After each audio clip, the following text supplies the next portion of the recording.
जहाँ साधारण नवरात्रि में होती है श्रद्धा, वहीं गुप्त नवरात्रि में होती है सिद्धि। आज हम बात करने वाले हैं गुप्त नवरात्रि की, एक ऐसी नवरात्रि जो बाहर से गुप्त होती है पर अंदर से होती है अत्यधिक शक्तिशाली। साल 2025 में गुप्त नवरात्रि 26 जून दिन गुरुवार से शुरू होने जा रही है, जो कि 4 जुलाई दिन शुक्रवार तक रहेगी। आज आपको हम बताएंगे गुप्त नवरात्रि आखिर है क्या। गुप्त नवरात्रि का मतलब है गोपनीय नवरात्रि। ये साल में 2 बार आती है, माघ महीने में यानी कि जनवरी और फरवरी में, और आषाढ़ महीने में यानी कि जून जुलाई के महीने में। ये नवरात्रि आम लोगों के लिए नहीं होती है, ये पंडितों, तांत्रिकों, साधकों और जिन्हें सिद्धि पाना होता है उन्हीं लोगों के लिए होती है। इस दौरान देवी के 9 रूपों की नहीं बल्कि साधना की पूजा होती है, यानी कि 10 महाविद्याओं की। नॉर्मल नवरात्रि यानी कि शारदीय नवरात्रों में हम पूजा पाठ करते हैं, जिसमें हम सात्विक और तांत्रिक दोनों पूजा करते हैं। ये पूजा सबके साथ होती है, सबको दिखाकर जोरों शोरों से की जाती है, और आखिर में अष्टमी के दिन कंजकों को पूजा जाता है। वहीं गुप्त नवरात्रों में ये तामसी होती है, सिर्फ तांत्रिक महाविद्याओं की पूजा की जाती है और इसे गोपनीय रखा जाता है। ऐसी मान्यता है कि इससे जितना गोपनीय रखा जाए उतना इसका फल ज्यादा प्राप्त होता है। इसमें साधक सिद्धि सिद्ध करते हैं और इसीलिए कहा जाता है कि इसको किसी को बताना वर्जित होता है, और इसीलिए इसे गुप्त कहा जाता है। गुप्त नवरात्रों में पूजा करने का सबसे उत्तम समय आधी रात से सुबह तक माना जाता है।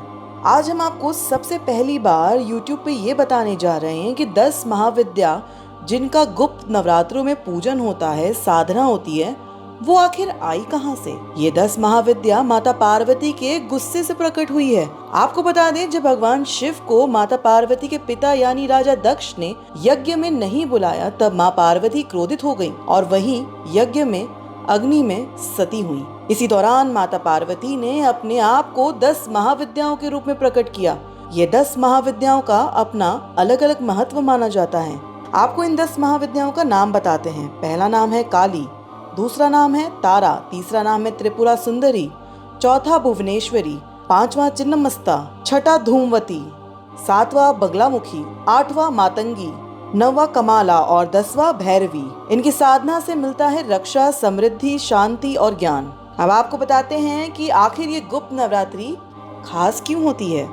इस नवरात्रि में तंत्र मंत्र, अघोर विद्या, देवी साधना और रक्षा कवच बनाया जाता है। ये नवरात्रि दुनिया से छुपकर मनाई जाती है और इसी के कारण ये आंतरिक जागरण और आत्मिक बल बढ़ाने का समय भी माना जाता है। ये समय शक्ति सिद्धि का है, जिसमें माँ काली, तारा, बगलामुखी, कामाख्या, छिन्नमस्ता जैसी देवी रूपों की आराधना भी होती है। और आखिर में जाते जाते हम आपको कुछ ऐसे उपाय बताने जा रहे हैं कि जो नॉर्मली यानी कि हम आम लोग भी कर सकते हैं।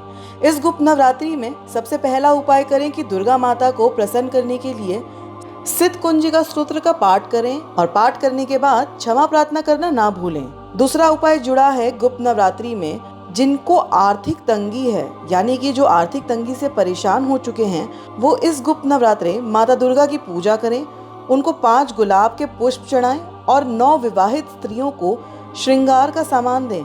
इससे आर्थिक तंगी दूर हो जाती है। तीसरा उपाय जो हम इस गुप्त नवरात्रि कर सकते हैं, अगर आप शत्रुओं से परेशान हैं तो इस गुप्त नवरात्रि में माता को अष्टमी के दिन शाम को मिट्टी के दिए में कपूर और लौंग जलाकर पूजा करें और इसे पूरे घर में घुमाएं।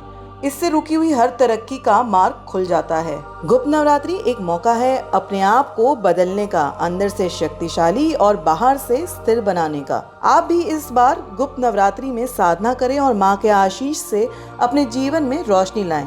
अगर आपको ये वीडियो पसंद आया है तो लाइक करें, कमेंट करके हमें ज़रूर बताएं कि देवी की कौन सी साधना आपने इस बार की है, और हमारे चैनल धर्म अधर्म को लाइक, सब्सक्राइब और शेयर करना ना भूलें। जय माँ दुर्गा।